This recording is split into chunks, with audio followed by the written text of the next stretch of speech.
Okay, so I forgot to record. You all forgot to remind me again. So I'm going to read that question again, okay, now that we're recording. Sure. So it's our first question from Imad Hasborn. He's had food poisoning with Giardia, GIA or DIA.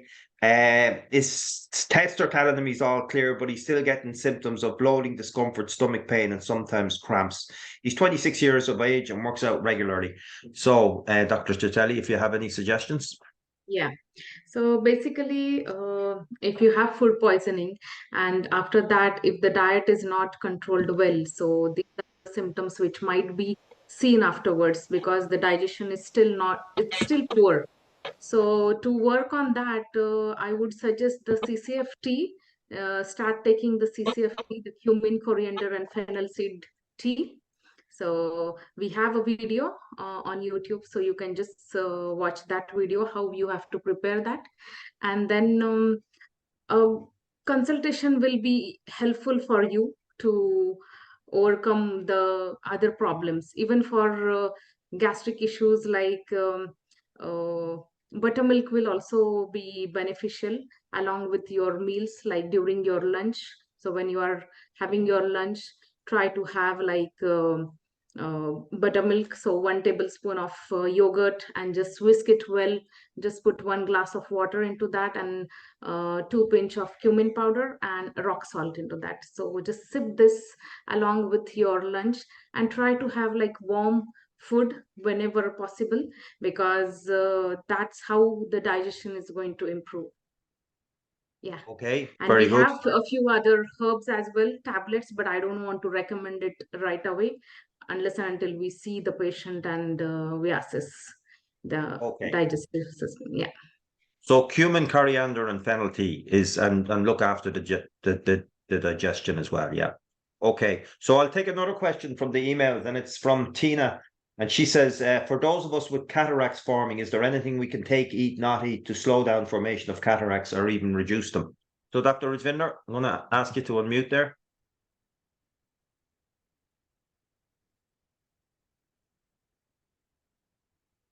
So you should be able to unmute yourself, Dr. Raj. Oh, hang on a second. Maybe I had the wrong Raj. There's two Rajas there. Yes. Hello, everyone. So for cataract, simple supplement that we recommend for eyes, amla berry anyway. That's a Rasina for pitta people, because that's a pitta condition, pitta imbalance condition. So start the amla berry, and then you can do the Triphala eye wash, or even just plain rose water. Just dump a cotton disc with a few drops of rose water into normal water, and then just do the kind of washing, the fermentation, and that's kind of cleansing. And Triphala eye wash is used the Triphala powder, roughly half a teaspoon into 100 ml of warm water, and then let it soak overnight, and in the morning you strain it so that there are no residue of Triphala left. So just plain water, and then again you can either use eye wash glass or the cotton disc that you just kind of sponge your eyes a bit. It's gonna sting a bit, it's a little bit stingy, that's okay.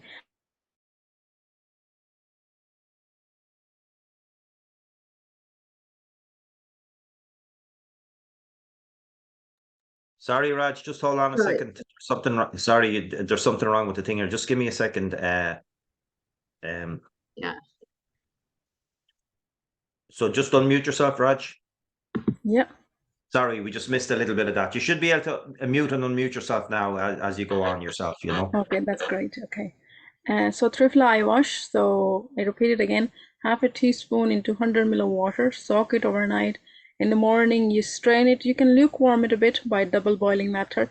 So you put this water into maybe a cup of another hot water or something, and then use an eye wash glass or just cotton disc, soak into the Triphala water. Just kind of a little sponge-like wash to your eyes. It will be stingy, so don't worry about it. Triphala is slightly stingy, but Triphala is good for growths in the body or plaque or anything like that. So this is cleansing, and it does a scraping action. Triphala is used for scraping action, which is known as Leccan karma in Ayurveda. So Triphala eye wash is wonderful as a prevention method. And if cataract is here, then you use the ghee. So the ghee massage, so again, either use the cotton soak into the warm ghee.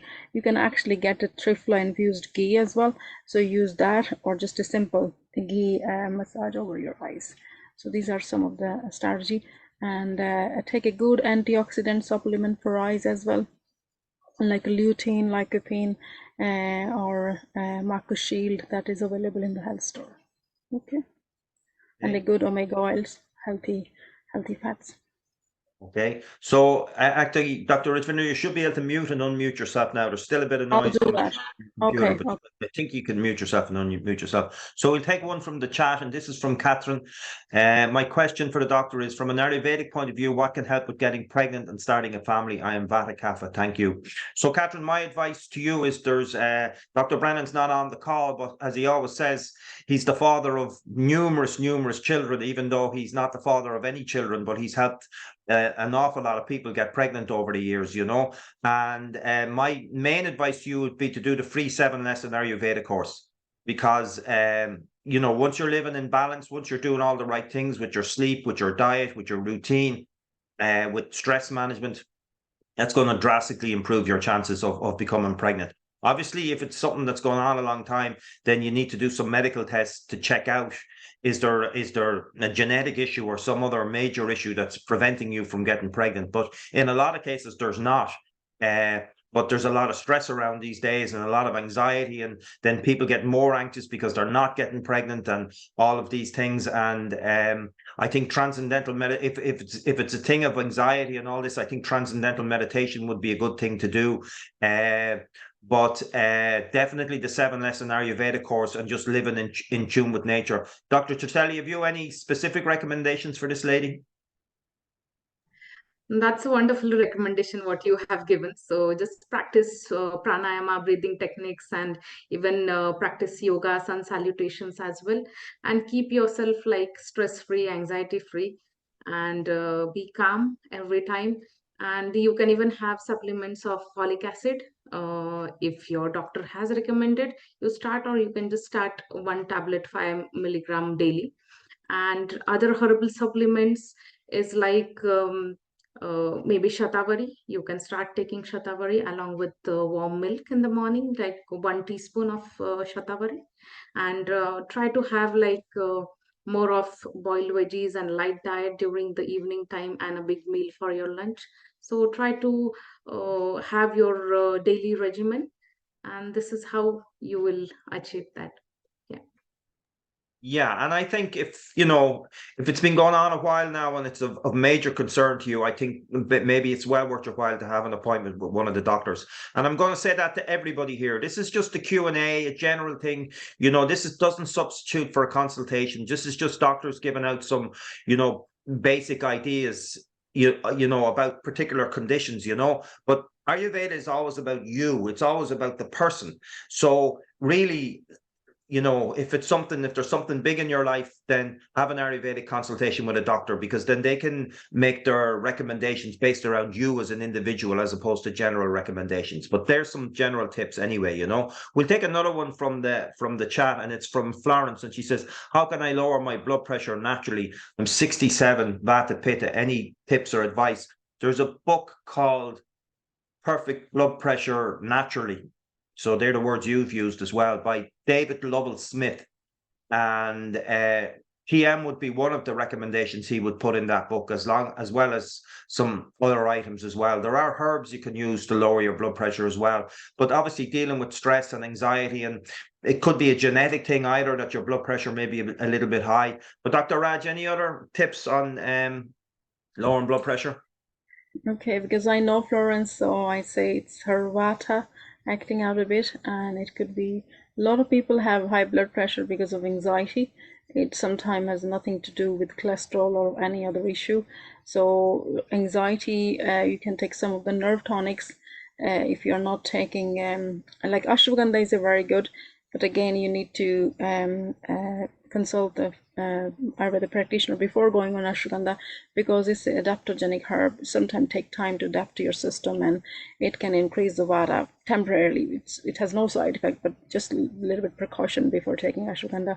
So any other nerve tonic like Brahmi is very good, especially for Pitta people. Brahmi works great for anxiety, so you can start taking Brahmi tablets. Maharishi Ayurveda does that, or Brahmi powder, and just a half a teaspoon with other herbal powder you are taking already.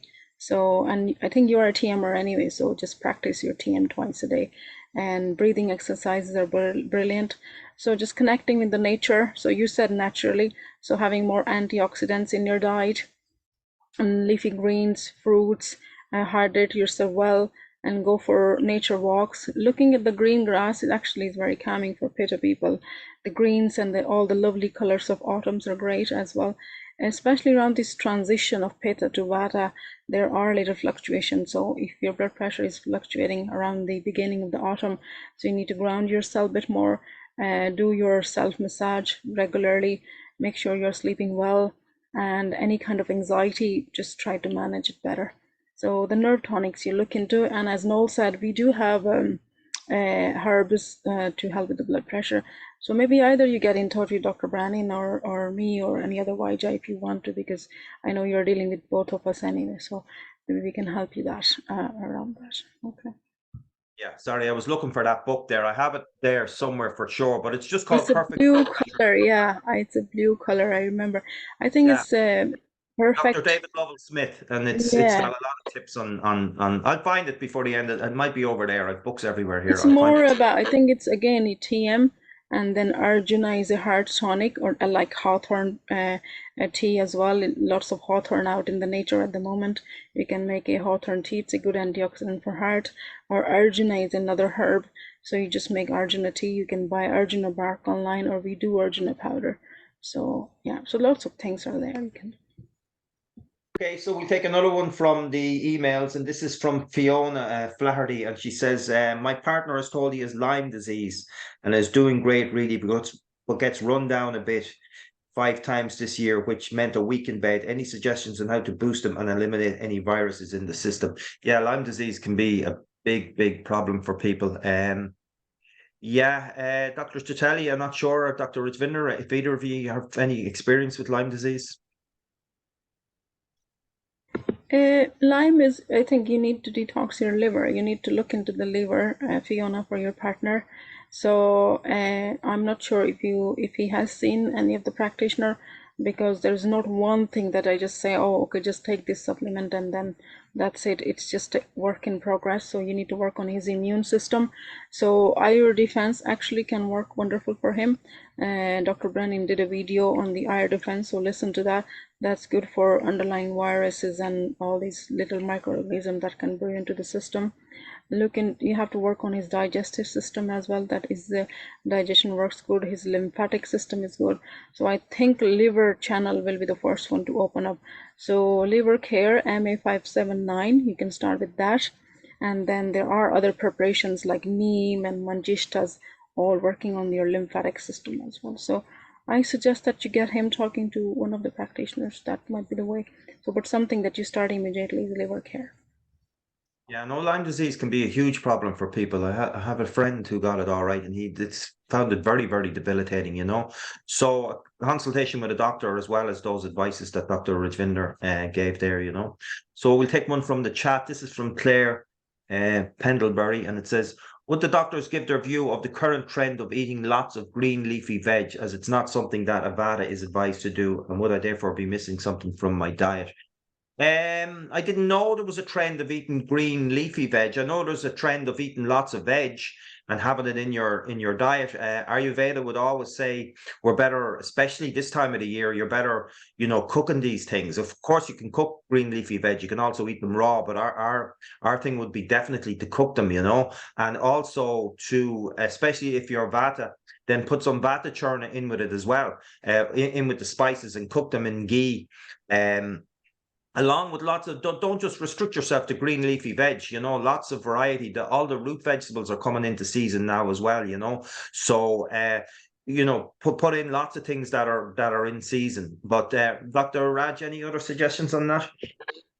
Yeah, you said the right thing. Ayurveda is always a fan of eating the seasonal, what's in the season. So you look into the root vegetables because they are wonderful for vata, for grounding purpose coming to the autumn. And maybe we are saying goodbye to a lot of leafy vegetables because they were more common in the summertime. So yeah, eat with the season. And Ayurveda is not like, oh, eat one kind of food. It's a variety is the key for Ayurveda. So carrots, spinach. Yeah, considering vata, I think the vata people cannot digest a lot of broccoli and kale and dark leafy greens. So I think that's what your concern is. So maybe instead of hard kale, you go with the baby kale. With the broccoli, you have to use vata churna, or you cook broccoli with sweet potato. That's kind of, you can balance the lightness and wind forming quality of broccoli with some of grounding lubricating quality of sweet potato. So you need to kind of learn the combinations, what combination work. But yeah, definitely not eating a lot of kale or a lot of spinach on its own as a vata. And whatever the trend is, it may be working good for kapha people because kapha can digest the greens and all that. So again, vata is not one size fits. Ayurveda is not one size fits all theory.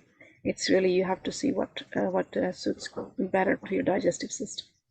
Yeah, I mean, that's the thing about these trends is, and that's the thing about a lot of things, they don't take into account your nature, you know. So Ayurveda is never about trends or anything like that, because what suits you is not what suits somebody else. So a pitta person might be fine eating green leafy vegetables, even raw in the summertime, but it's never going to be a good idea for vata people. So, you know, just go with your constitution, and then a good tip to do is always go with what's in season, you know, at the time, but always use spices. You know, they say eat 30 different vegetables a week, you know, have 30 different vegetables in your, but you know, as I said before, I probably couldn't even name 30 vegetables, you know, but also included in that is your spices. So if you're putting turmeric, fennel, cumin, coriander, you know, I can name 30 spices, you know. So if you're using them, they're also part of that because they also have nature's intelligence in them. So they're part of the 30 that you're to use. So plenty of variety, you know. So from Margaret Russell, I have tinnitus for about 20 years. It was mentioned at the last session that tinnitus should not be ignored as it could lead to serious long-term issues. I've been using Jingo Biloba recently, and tinnitus has improved a lot, but can Ayurveda cure it completely? Okay, so one thing I'd say before I'm going to hand this to Dr. Triphala, but one thing I'd say is in relation to curing things completely, like I'd always be very, very reluctant to promise anybody anything like that, no matter what their condition was, you know. I would say that Ayurveda is always looking for ways to help with things and hopefully cure it as well. But it's different for every different person. You know, it depends on how ingrained it is. It is a good idea to deal with tinnitus. It's not a nice thing anyway, regardless of whether it went to something else or not. But it is a vata imbalance as far as my memory of it is. But Dr. Triphala, any other ideas around tinnitus? Yeah, so that's correct. It's a vata imbalance, what you said, Noel. And following like the daily regimen, every day, like oil pulling and even instilling uh, oil into your ears, and even nasal drops, instilling nasal drops in your nose. So these are all cleansing procedures which are done on a daily basis. So if you do this continuously for years, this will help you to go ahead. Yeah, and there's an oil, I think it's called Bilva oil. Yeah, Which, bilba oil. yeah. And there No, is one more oil which is called as Vachal Sunadi oil. I'll just type into this. So you just get it on Amazon. You can just use the that Bilva as oil well. is from Amazon as well, you know. Yeah.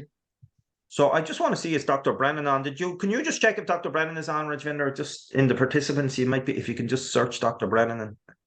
And I know he was on another call, but because there's a question there about contraindications for RU defense, and I really wanted Don to answer that because he did a video on RU defense for me the other day, you know. So he's No, he's done a not good there. bit of research on it. He's not there yet. Okay, so we'll come back to that.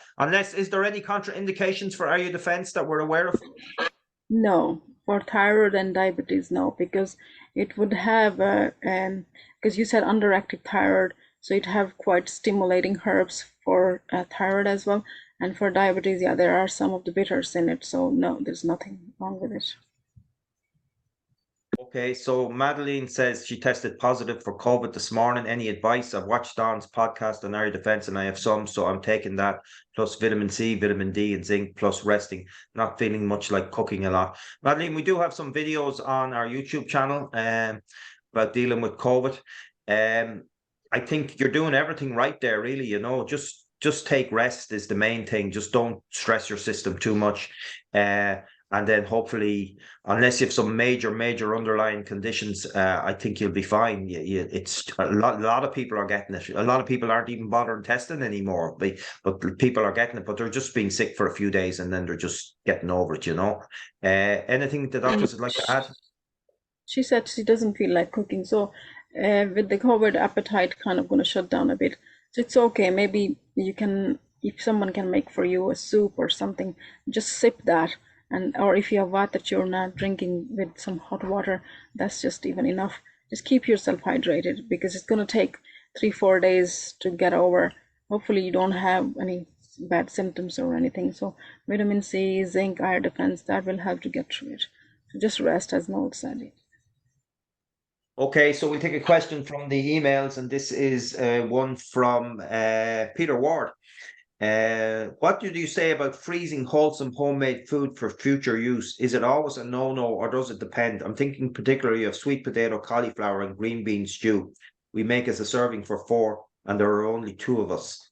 So we've covered that question a lot of times before. I think we just need to be practical about it. Ideally, we cook our food fresh is the ideal way, but we don't live in an ideal world and people can be busy, and, you know, reheating some really nice frozen food that you've cooked is probably a lot better than, you know, having a takeaway from the chipper or something like that, you know. So my thinking would be, if you have to do it, you have to do it. I don't do it myself.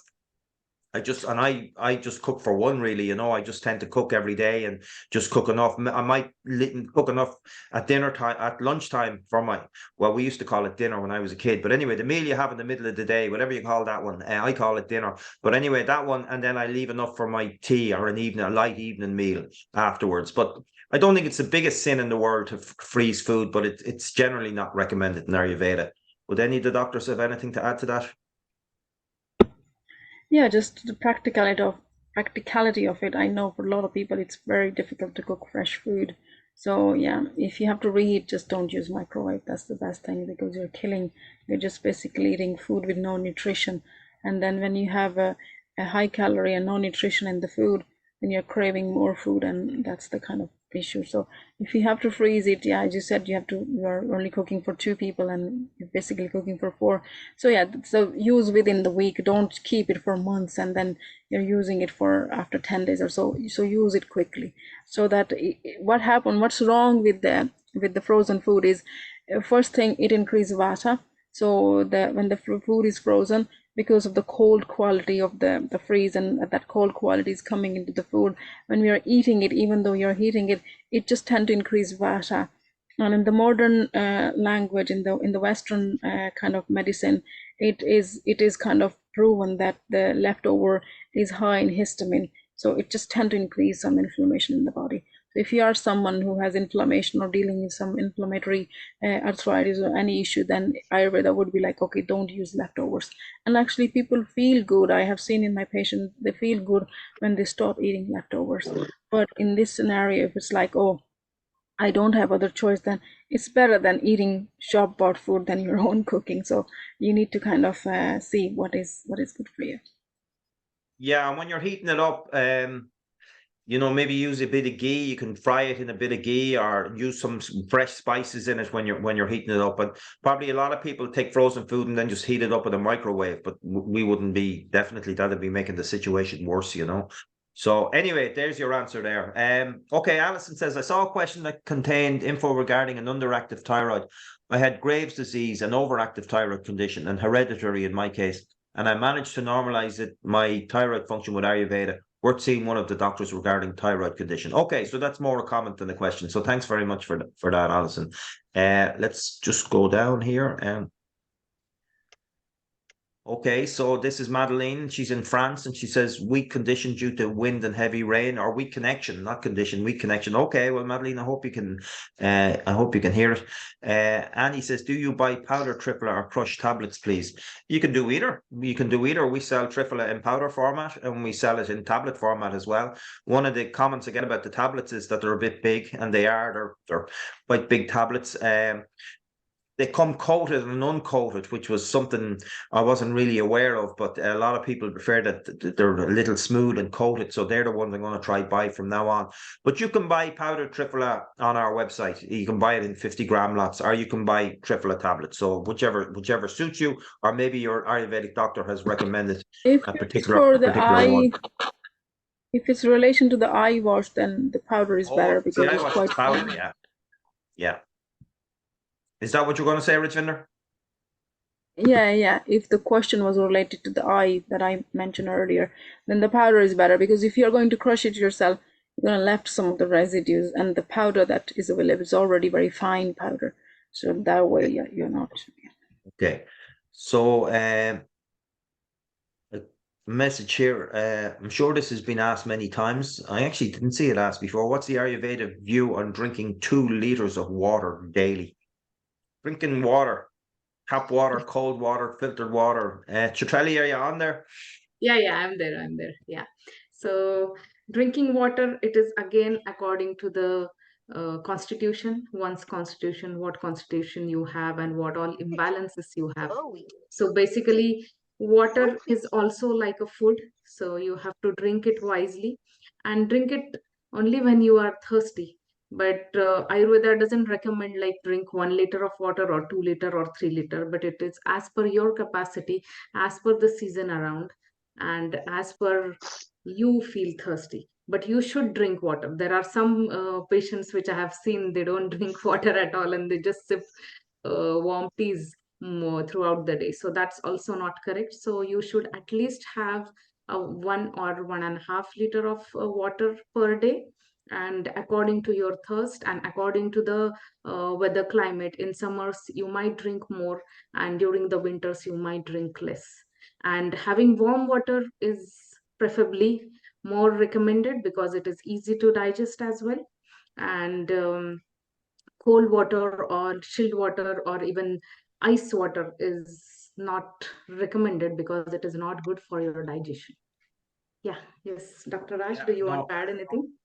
Yeah, no, that covers it all. I mean, there is this thing about people going around drinking water all the time, and again, it's back to being self-referral and going with your thirst as well. I mean, we don't suppress natural urges, but that doesn't mean that we have to drink loads of water when we don't have the urge to drink either. And Dr. Chatelli is very right. Like I was walking in Menorca there recently. It was 28 degrees, and like obviously my thirst was huge, like because I just needed it. But generally, I wouldn't be going around drinking loads of bottled water or anything like that, But yeah, but I think you've covered most of the things there. Okay, so we have a question from the email again. This is from Maureen. Not too sure which Maureen. Let's see. Maureen Cahalan. I am 70 and have had to get my crowns replaced. During this time, I got a gum infection and ended up in hospital. Had to take steroids, which totally disagreed with me. Have to continue with my dental work, which I find very stressful, and got a viral infection cough that lasted weeks. Obviously, my immune system was depleted from stress. Getting back to myself now, I am taking 50 plus Ayurvedic tablets, which I find great. Keep getting a coating on my tongue like crush because of all the dental work and have a few dentures, etc. I'm using the coconut oil for oil pulling. My mouth and lips get extremely dry at night. What would you recommend? I'm on blood thinners for AFib. Are gums and heart related? Thank you, Maureen.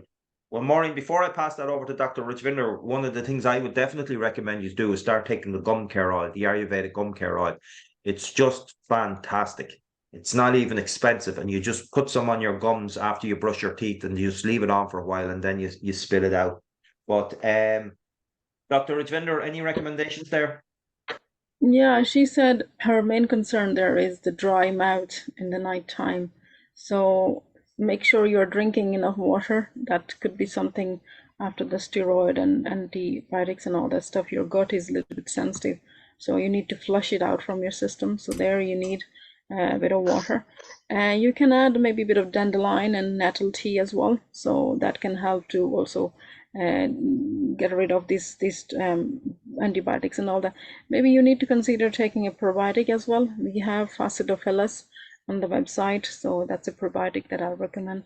So I'm not sure if you have already done that, so that could solve the problem, because these antibiotics and steroids quite heating to the system, and depends on your constitution. If you are a pitta person, that's the heat coming to your system, and all the dental work could be quite stressing as well.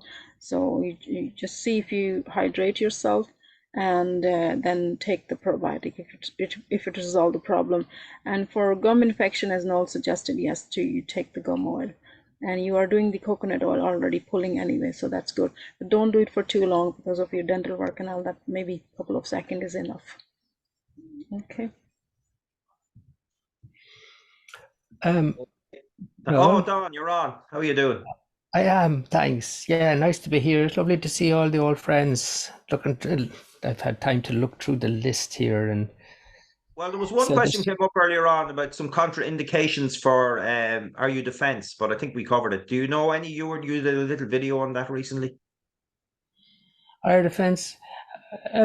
Generally, our herbals are very gentle. They're put together very wisely and well to be very balanced preparations.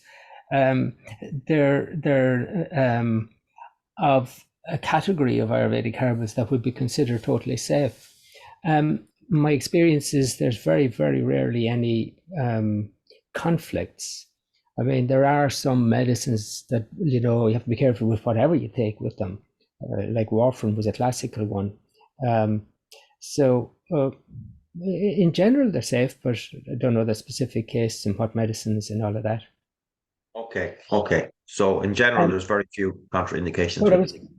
What I was going to add for that poor lady who's had the root canal issues, generally teeth or bones or fatty structures, and she's very depleted after the whole experience and a lot of stress involved. So in general, she should just get lots of rest to help her recover, and have a vata balancing lifestyle with good routine and regularity and warm foods and drinks, and then her digestive system has suffered an assault with the antibiotics, and the microbiome, as Dr. Rajvinder was pointing out, could do with some care.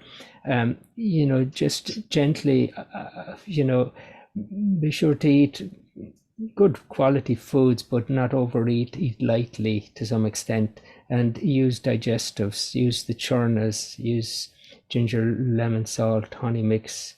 Things that support your digestion as well to help that recover. Okay, it's good addition. So we'll go back to the email. We'll take one from the email, and it says, my 8-year-old son has had mild flare-ups of eczema in the past, but in the last 2 years, his eczema has been the worst it's ever been. He's under pressure at school with exams, and I was wondering how much eczema is caused or worsened by stress. Is this a pitta problem?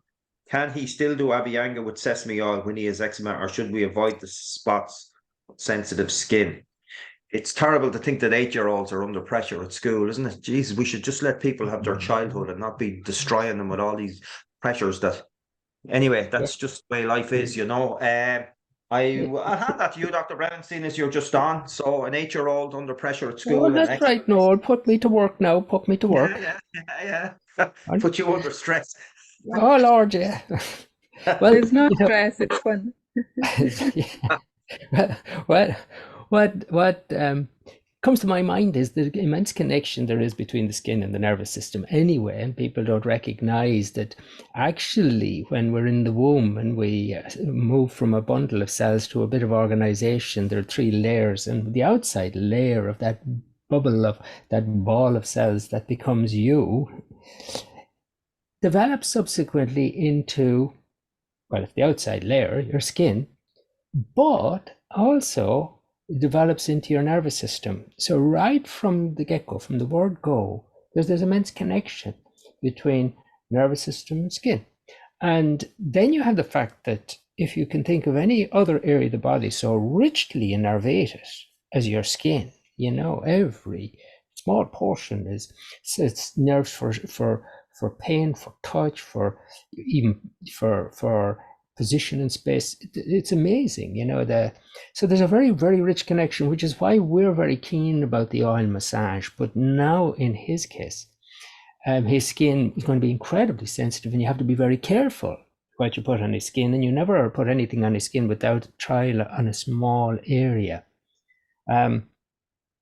What would come to my mind is the blandest oil. I think sesame is too heating, and generally dermatitis is a pitta hot condition.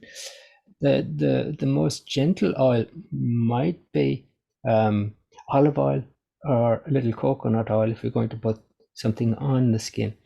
But I think, yeah, you've got to take the stress out of his life. Whatever the school's telling him you don't give a hang about the exams. What matters is he's a wonderful little being, and he's got to get on with his duty, which is, and his full-time purpose is to enjoy life, and you're to help him with that. And so you can do a lot to mitigate that stress for him, because your love and care is what really matters there. And that will do a lot to take the stress out of his situation. And there's you could use the Ayurvedic herbal. There's the MADK2, which is specifically for pitta in the skin. But I could see Rajvinder's very keen tonight, and she's dying to get in there. So Oh no!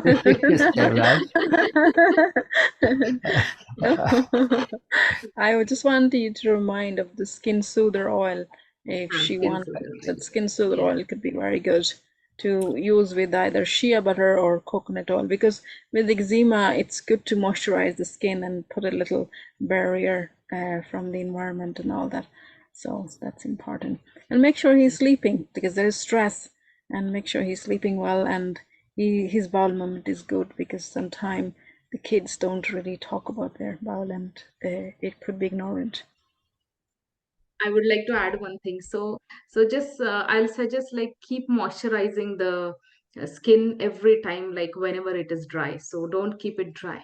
So every time when it is itchy, try to apply like coconut oil, what Dr. Brennan recommended.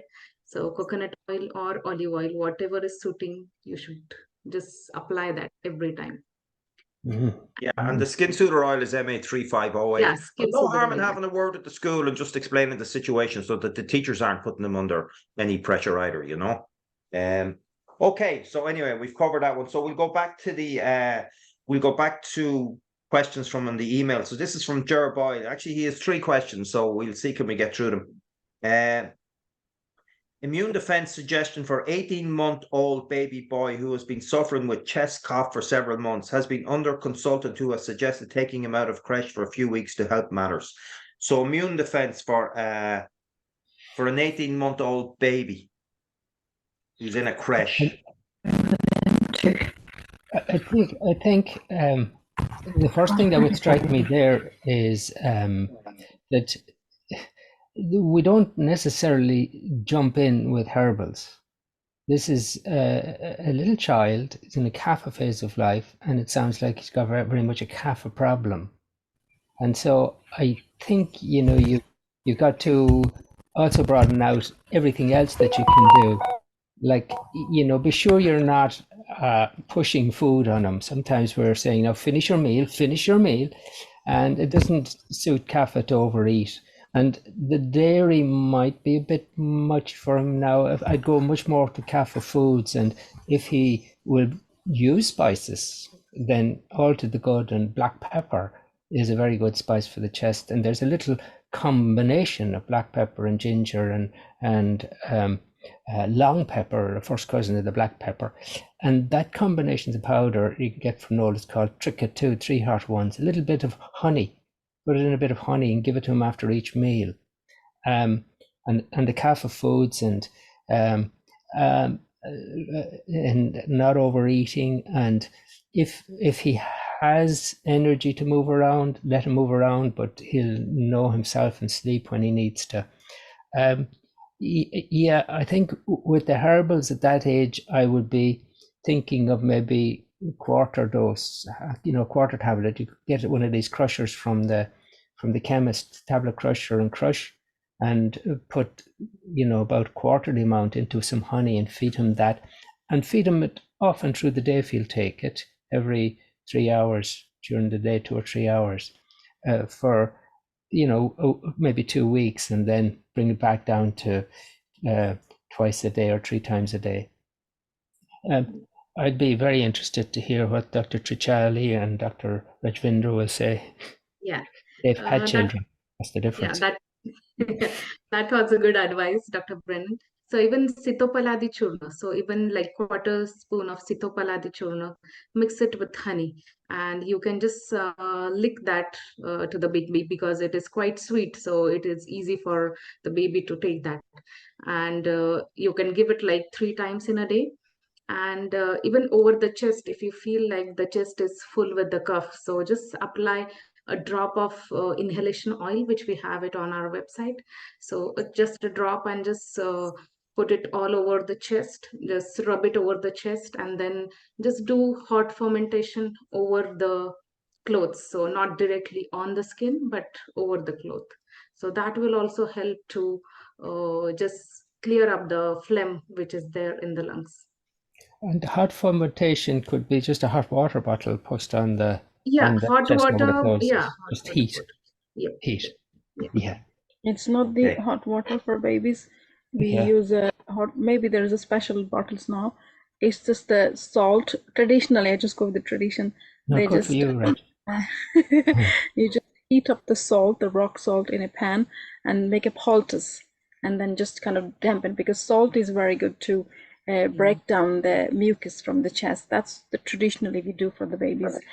Then the other thing, I definitely talk with the crutch what they're feeding him, because that I see. I had an 18-month-old and very bad cough, and then they were feeding him those. Nowadays I see that even when I see my friends with the babies with the cheese sticks. So the little ones are eating a lot of cheese sticks, so they're not good for them, that processed, or those sugary yogurt.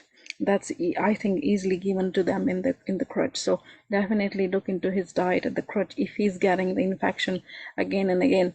And then the BioCult probiotic drops, they could be the good immune. You ask for something for immunity, so start the drops. For the babies, it's the BioCult probiotic drops. Okay, the so thing lots here of is that I think that child will do incredibly well with Ayurveda, and if you're not getting that sorted, I think have a chat with one of the Vajas. Okay, so Jara's a second question. Can Are You Defense be given to 9-year-old and 11-year-old? Yes.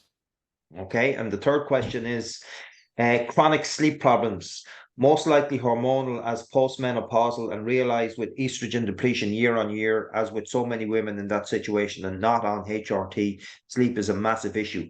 I can get to sleep for most part, but can wake 3 hours or so later, and that can be it for the night, for most nights. It's likely there is anxiety, excitement in body, mind when I awaken. I know I'm Vata, and most likely aspects of that constitution are exacerbated due to time of life. Okay, so that's someone postmenopausal having difficulty getting to sleep. Get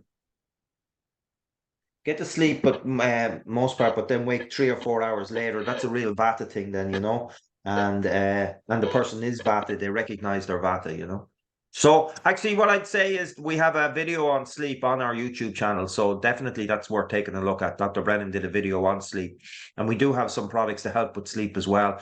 But all the Vata issues, I think you're recognizing it yourself, Jar, anyway, all the Vata issues, all of the Vata things that can help calm your Vata, help rest your Vata.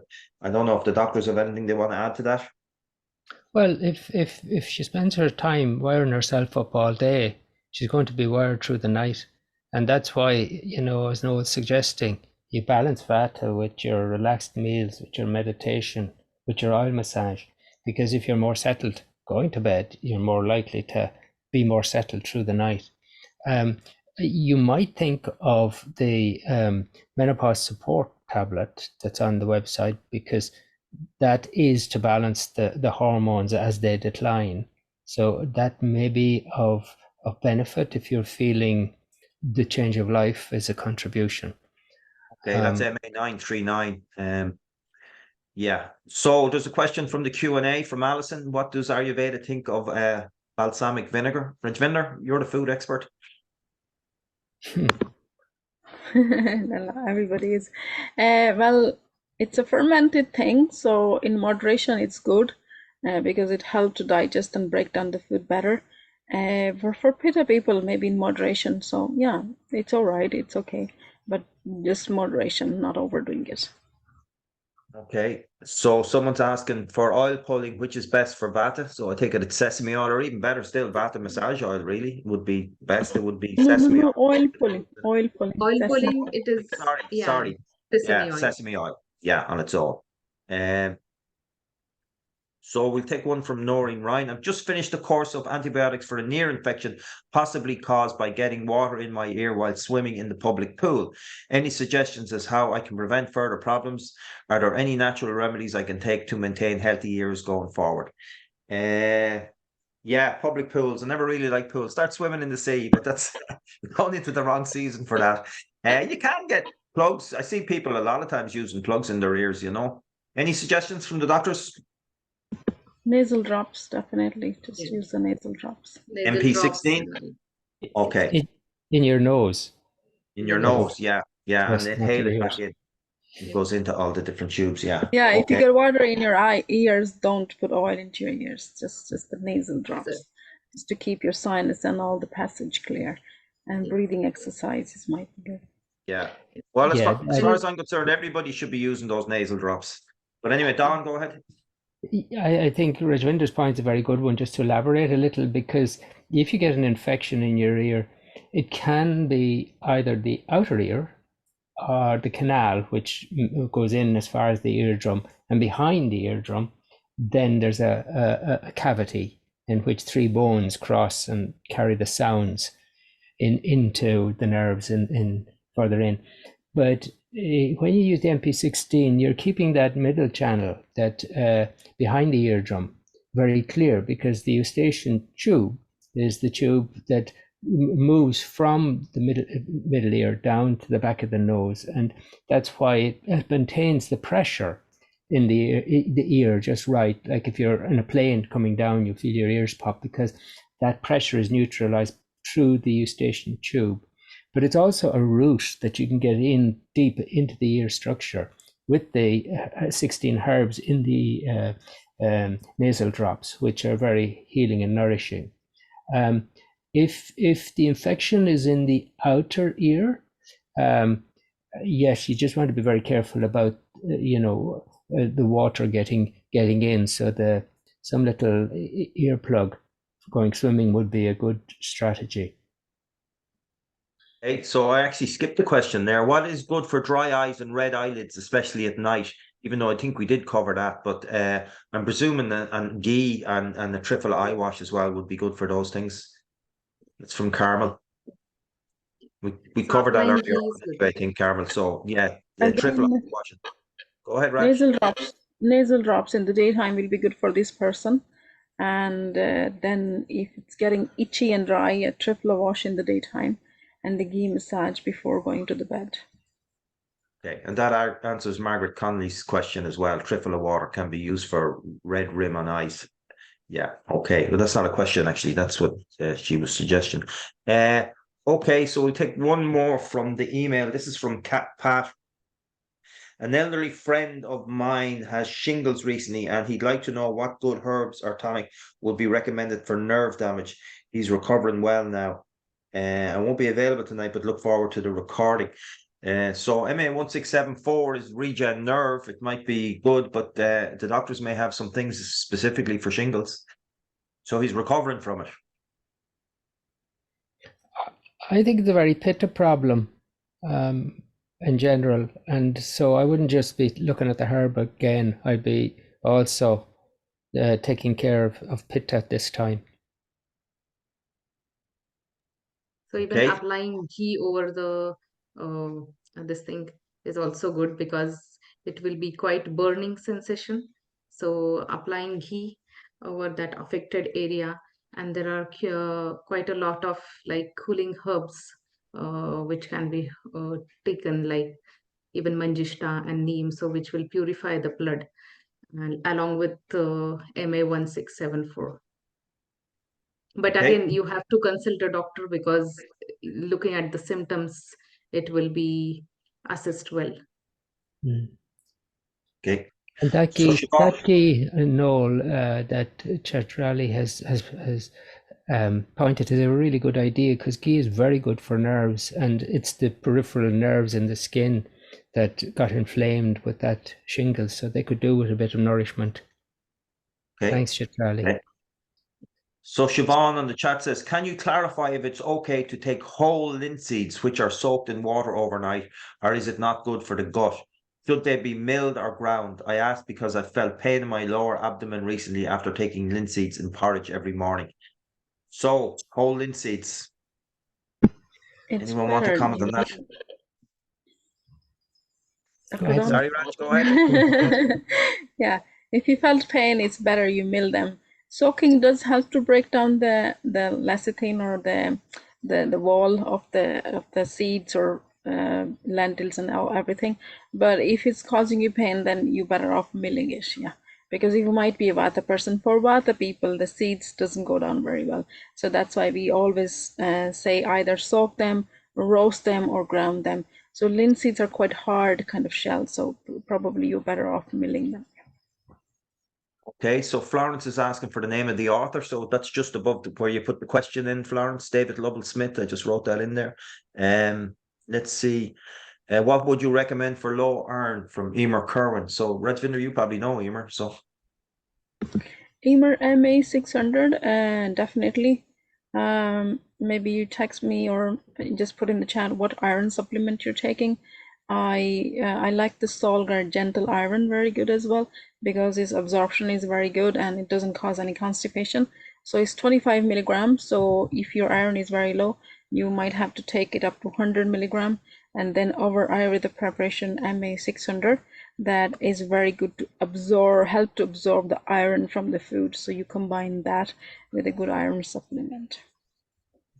Can I add foods? Can I just mention, like, absolutely. Raisins and leafy green veg and oats and apricots are very good, and nuts and seeds are very good. It'd be lovely if you could blend about 50 grams of figs and apricots and cranberries and walnuts and mix them with a dessert spoonful of honey. And then you could have that as a jam. But that would be a nice rich source of iron, with the mixture of equal figs, apricots, cranberries, and walnuts mixed with honey. Blend a lot. How much And honey? one more, like, I type it in. How much honey? Gosh, Rajvinder, you caught me there. Just enough to the consistency, jam consistency. Okay. That used to happen to us in India all the time. The Ayurvedans would be talking away, and they'd be saying, and we give a little of this and a little of that. You could see them like in their minds. And then we would say, how much? What's a little bit? How much? And then they'd start thinking, and they'd be like doing this as they'd be thinking, how much is it's just an instinctual thing, like cooking, you know? Yeah, it's the same when I did the cooking. They never gave measurements, and I never use measurements when I'm cooking either, you know. But I suppose Pitta people like to know exactly. Yeah. But anyway, there's one more I Go would ahead, like to Natalia. add in, like the roasted peanuts along with jaggery. So you can take it in equal proportion, and you can just grind it and make small balls. So every day you can take a small ball just to increase the iron levels. Okay, Emer, so lots of suggestions there. You'd nearly wanted a low iron for those recipes, wouldn't you? Just so you can take them. Exactly. Siobhan, should the ginger, lemon, salt, honey mix that Dr. Brennan just mentioned be taken before or after food to enhance digestion? I would say before, but Dr. Brennan? On the ball, no. Thumbs up before. Nikki Chandra says, sorry, what oil were you suggesting? I forget Nikki's. Does somebody remember what oil we were suggesting for Nikki? I can't remember the question. Nikki, what was the question? Put it back in. I can't remember what we were suggesting for you. I'd have to go back through the chats to see. Could be the ear one. Could be the ear infection one. Was it the ear and Ear oil? one, Bilba oil. bilwa oil, yeah, bilwa and yeah, white bilva oil. sunal. Okay, so Carmel says, I'm 9 weeks post-fracture of cervical 6 after a car accident. God love you. Doing well, but wondering if there's any herbs that would help to improve muscle tension. The first thing I think there would be a craniosacral treatment when you're very well healed, because the craniosacral, it must be craniosacral because it's hardly a touch. It's so gentle, so no harm will be done. But there probably needs the whole neck structure more realignment by somebody very expert in just helping the body find its correct position again after such a trauma. And I interrupted, I don't know, was it Raj or Raj, you want to say something there, yeah? Raj was going to say. Joint soothe oil will be very good. Just a gentle application of joint soothe oil. Just heat it up by putting the bottle into a cup of hot water and rub on your hand. Just apply it, that's it, and sleep with it. And that's great oil for tension. And MA1673, I find that very good for muscle tension. So it's osteo relief, it's known as, but it has frankincense and bhumi amla, which is a great for inflammation and that kind of shock to your system. So MA1673. MA1673, Magnesium. okay. You can also Magnesium. benefit from magnesium. Yeah. Okay. So, okay, Carmel. So Margaret is saying, I'm taking cumin, cardamom, and fennel for digestion. It's nice taste and hope it will calm for heartburn, etc. Okay, Margaret, hopefully it will. Now, let's just see.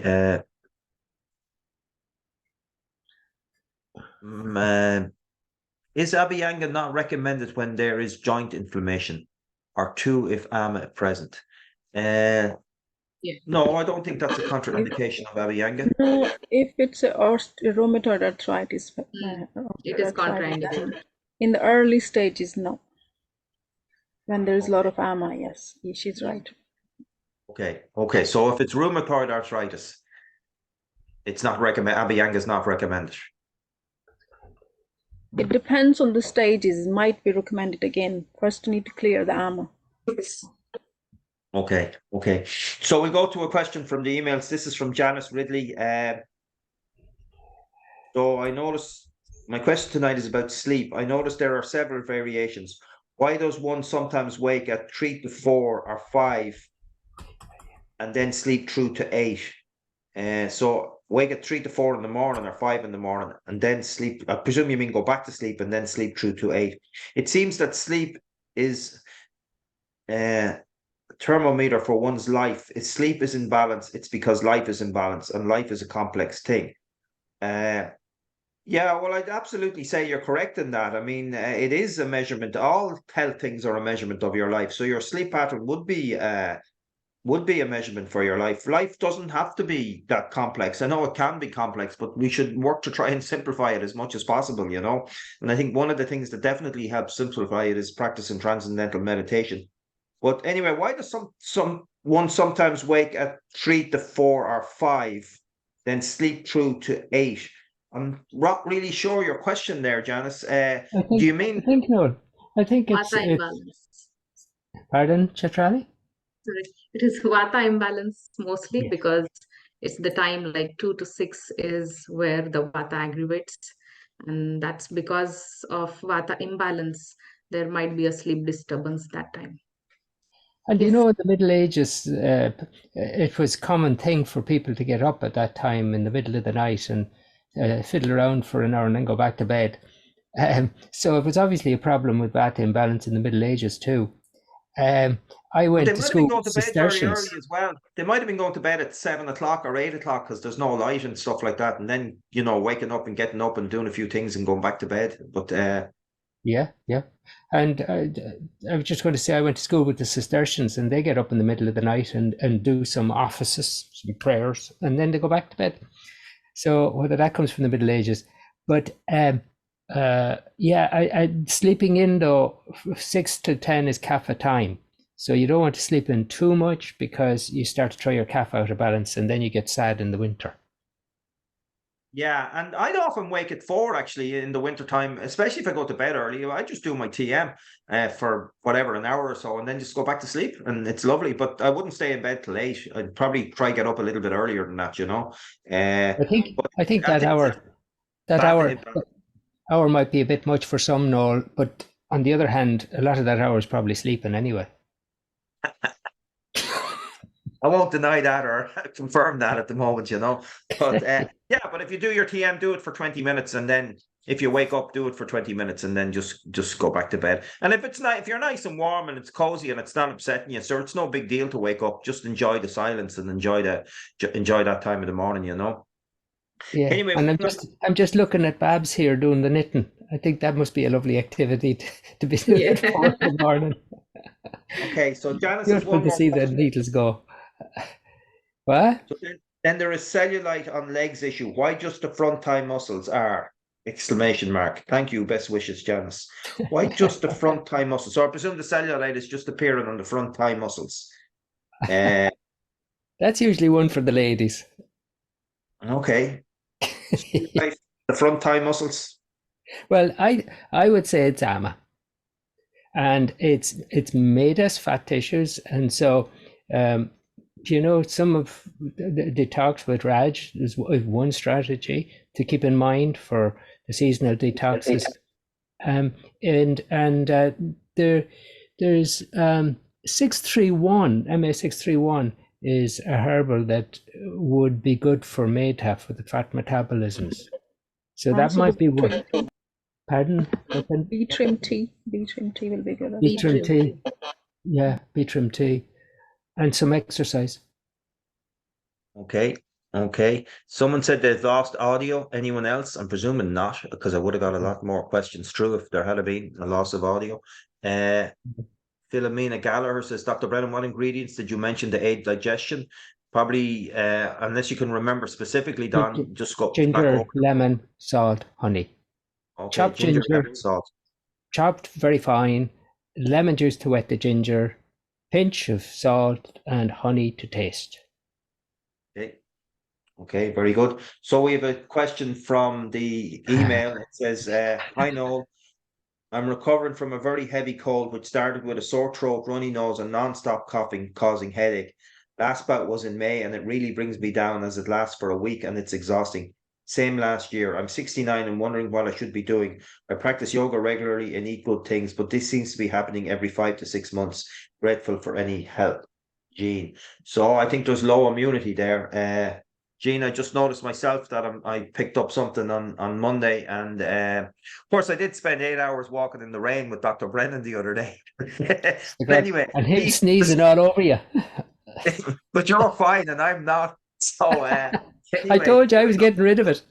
yeah, you were getting rid of it. You were giving it to me. Yeah, your immunity is obviously stronger than mine. But anyway, I don't believe it was the walking in the rain that did it to me. I was at a gathering. Actually, you can never blame other people for picking up coughs and flus anyway, because it's always you. It's always your immunity, because these things are everywhere. And, if your immunity is strong.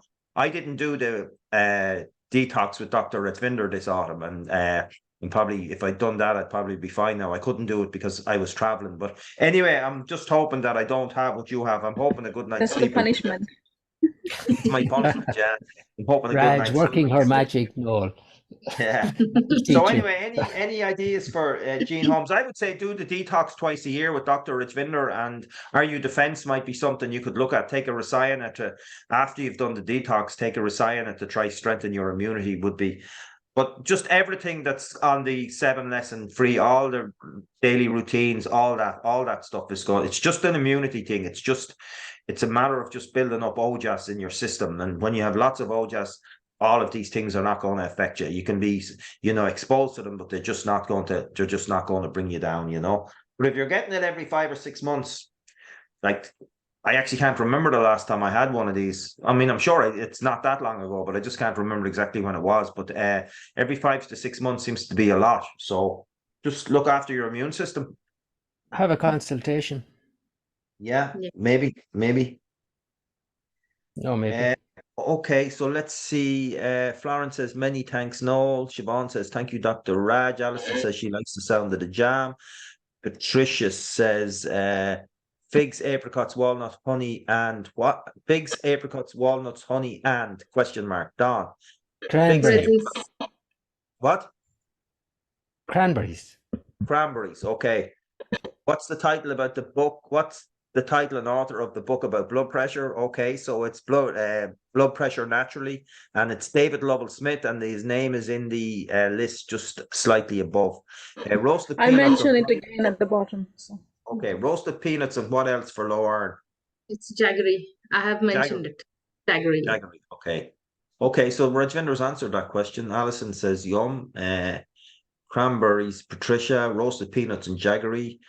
Will we have a Christmas party? Oh, Anna Carey. Yes, Anna. Good for you, Actually, Anna. I'm going to India on the 15th of December. So I'm taking a group of people up to Rishikesh, in maybe some of the people are on the call here. So I'm really looking forward to that. And then on the 29th of December, there are 10,000 meditators gathering together in an Indian city called Hyderabad. And I'm going down to that with a lot of other Irish people that are going on that. And we'll have, there's 10,000 people meditating for world peace down there from the 29th to the 13th of January. What I will do is, if I can, yeah, I was in the center last year at Christmas time as well. So what we'll do is, actually, we did have a Christmas party last year. If you remember, there was a Gandharva Ved concert, and we had a Zoom call, and we asked everybody to connect for that concert. So we will have a concert again this year, an Indian traditional music concert. So I don't know if people remember that, but we will have one this year as well from India. So yes, we will have a Christmas party is the answer to your question, Anna. We will have a Christmas party. That's Rajvinder's put in the name of the book that solves that. In Ayurveda, what are the benefits of a sauna versus a steam room? So that's an interesting one. A sauna is dry heat and a steam room is moist heat. So let's see, people, just think to yourself, moist heat is going to be good for which? Vata, Pitta or Kapha? Which one of them is dry? Well, I'm hoping everybody is saying Vata in their heads. So a steam room is, Vata is air and space, so it's very drying, you know. And a steam room is very moist. So Kapha people are already moist, so a sauna is going to be better for them. So yeah, it's just a matter of, and then pittas shouldn't stay too long in either of them because they're already hot anyway, you know. So it would depend on the season, and it would depend on your nature as well. And I don't know if the doctors have anything else they'd like to add to that.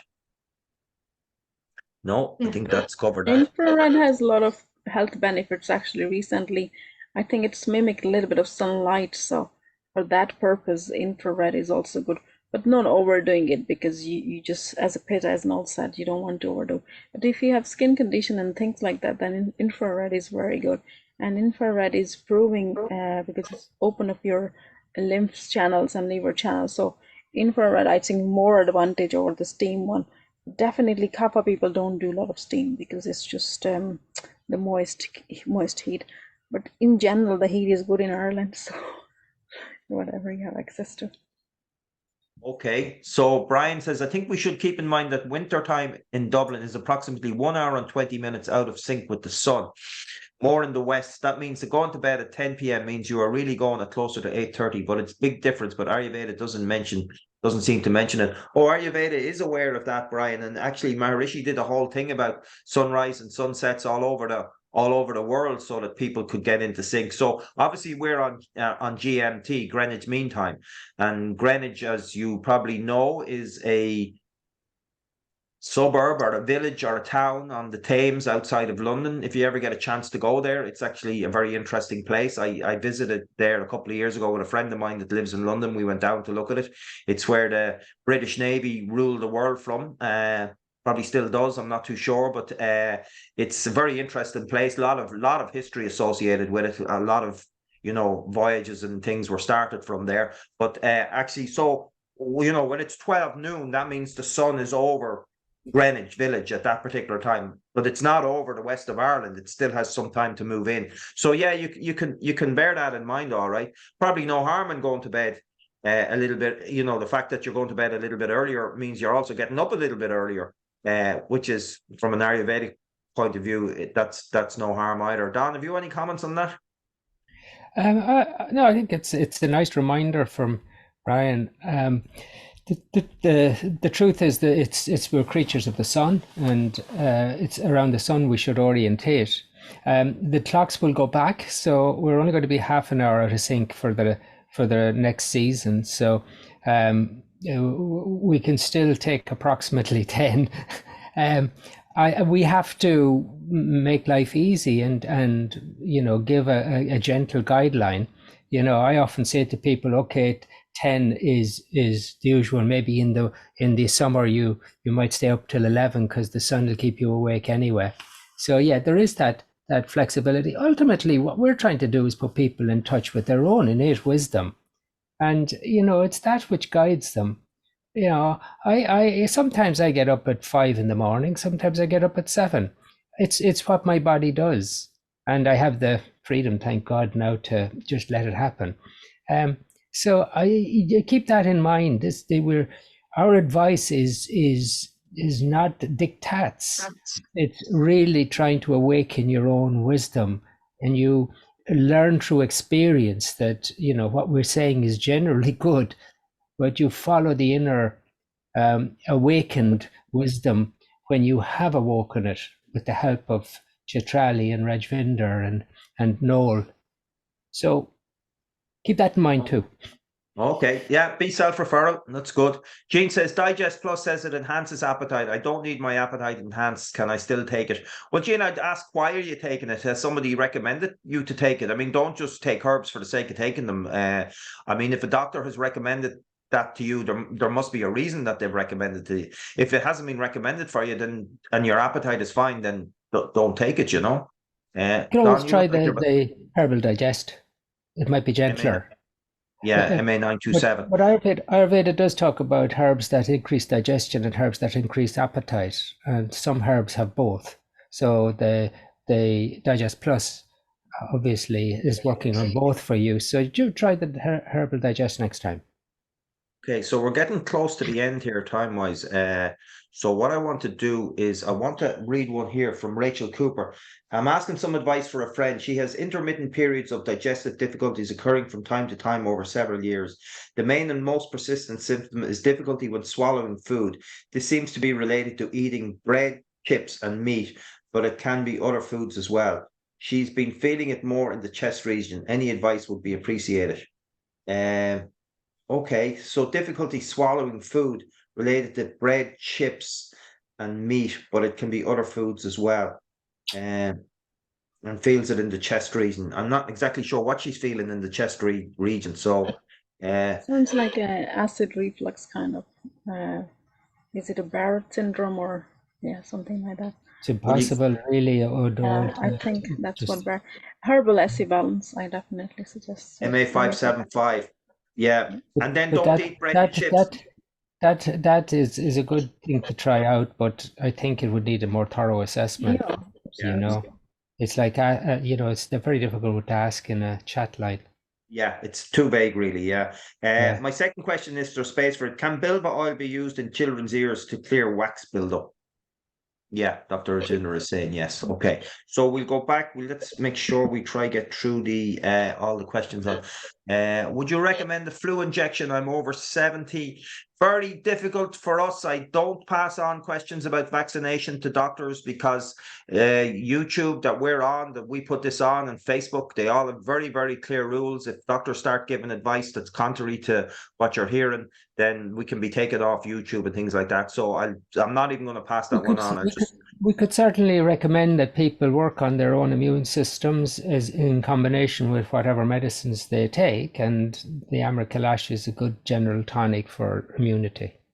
Yeah, so strengthen your own immunity and then make up your own mind about the flu injection. Carmel says, thanks for all your help. Thanks, I will book a consultation. Thanks for the doctors and Noel, great advice. I have to go. That's from Joan Ryan. Okay, Joan. Sauna for Kapha, steam for Vata. Thank you all. Have to leave now. A 64-year-old man with a severe tremor in right hand, particularly obvious when lifting items, has been checked for Parkinson and given all clear. Can you advise? Well, very happy that the person has been given all clear for Parkinson's. A tremor in the right hand, it's going to be a Vata condition. Shakes like that is going to be Vata. So all the things to do with Vata, I would recommend, if the person hasn't done the free online course, particularly the lesson on Vata, I'd recommend them to do that. 64 years of age is not very old. It's, you know, it'd be a good thing to try get the grips of that before it gets worse. Dr. Brennan, any advice? Yeah, consultation, because that's a complicated and a deep issue. However, it could be valuable just to try the Regen Nerve and see if they make a difference. They do for some. Regen Nerve, okay. Rajinder? Exercise for that arm. A lot of you have to Exercise work for the with your hand as physio well. to strengthen the muscle in that arm. Could be a weakness in some of the area there. So yeah, Dr. Brennan is right. Deep assessment. Okay, Janet Aleph says, what would you take to stay well in India, avoid Delhi belly, etc.? Janet, depends on the person, really. I've been going to India. I don't get anything like that anymore. Well, I can't say I don't get it. I haven't got anything like that in years. And that's possibly because I go to India so often that I've built up the immunity to all the things. I think no matter what you do, if it's your first time in India, you're going to be very, very lucky if you don't get something. And it's the same with an Indian coming here, because it's just different bacteria. That's all in the foods, you know. So actually on last year's trip, not that many people got sick, but you know, people did get a little bit of Delhi belly for a day or two, you know. But it's just yeah, when they eat outside. I think someone Yes. drank water from outside. That was the don't problem. drink the water, that's Yes. for sure. Yeah, I've absolutely. seen Yeah. Bottled water. many people don't. avoid illness in India. But I'd be interested in Raj and Chitrali saying, are there any specific herbals that they might take or I say anything like that? your advice about the herbal digest, one of those, carry them with you, are the good ones. Yeah. Good, good. Noel is muted, so Yeah. we have the stage to Unmute myself. ourselves. No, Don, I can mute you now. I'm back in control. Best not to swim in Dublin Bay. Apparently, according to Program Radio 4 a while back, it was too contaminated. Not sure about that. Well, make up your own problem mind on there, that. Noel, is the sewage system when there's an onslaught of water drained from the roads. The sewage system gets overwhelmed in the pumping station in Dunleary, and that then overflows into the bay, and they have a blue flag which goes up and down around Sea Point because of that, and warning notices go up every now and again, you know, that there's bacteria have been found in the bay. Generally the bay is good, but after deluges, then for a couple of days, that's the time it can be contaminated. So look out for the news. But I mean, I swam in Dublin Bay. I lived up in Dublin in Monkstown for a long, long time, and I used to swim in Dublin Bay in Sea Point all the time. I never had any issues. So it's the Dunleary side. No, get warnings. Yeah, most so of the look out time. for local news on that, you know. One last, we're finishing all the email questions. That's great. From Siobhan Carroll. I'm sure you've answered this question many times. I tested positive for COVID-19 last Sunday, and I'm feeling nauseous, and I've lost my sense of taste. My tongue is blotchy, and I have several mouth ulcers. I would be grateful if you could give me any advice. You see, you have a bad dose of it, Siobhan. That's quite a lot of symptoms. Watch the video on it on our YouTube channel on COVID-19. I think we've 2 videos up on it. Plenty of rest, and the doctor's nauseous sense of taste is gone, tongue is blotchy, and several mouth ulcers. Oil pulling is good to go, and then even nasal drops. So start doing that. And are you defense, Dr. Brennan mentioned? Yeah. Okay. So someone says, thanks for the wonderful advice. It's the same in the UK. Yes, the sewerage. I have to head off now, but lovely to have here. Thanks to the doctors from Anna Carey. Thanks so much to the doctors and all for sharing amazing wisdom. Much appreciated from Siobhan. I found MA634 really helpful when I had COVID. That's from Gillian. Thank you to the doctors and Noel for help and advice. So I think that's it. I think we've covered the last question. Actually, there was a lot of herbals mentioned this evening. There is a sale on. If any of you on the newsletter, if you use the voucher code OCT for October, capital OCT 2023, October 2023. When you're checking out, there's a 20% it's a bank holiday this weekend, so we have a bank holiday, October bank holiday weekend sale. So if you use that voucher code OCT2023, capital O, that'll give you 20% off any of the products that you want to get. Lots of thank yous coming in there. So I want to add to them, big thank you to the doctors. They're absolutely amazing coming on, giving their time on a Wednesday evening for free. And Dr. Brennan is just after finishing one call and he's on to another. And Dr. Richvinder is only back from India. And so it's great that they come on and give their time free. Dr. Naheed couldn't make it this evening, but hopefully she'll make the next one. And there's nothing else to say except thank you very much, everybody, Happy for coming on. Halloween. Happy Happy Halloween. Happy Halloween. Yeah. Happy Exactly. Halloween. Everybody Halloween. enjoy Halloween. And that little 8-year-old boy that's suffering from anxiety or suffering from a bit of stress at school, get him out to have a bit of fun over Halloween. He's got a bank holiday weekend and it might do wonders for his skin, you know. Okay, thank you very much, everybody. Thanks No to the candies. doctors. Bye. Less sugar. I'll say, Bye. sorry, Raj. Thank you. Less Good candies. night. Yeah, Less candies. Yeah. Okay, More trick and treat. more trick or Bye. treat, yeah. Okay, so what I'll do is I'll send the recording of this tomorrow so everybody can go back over it, you know. Thanks a million, Thanks. Jay Gurudev. Thank Thank you. you. Gurudev. Bye-bye. Bye. Bye-bye. Bye-bye.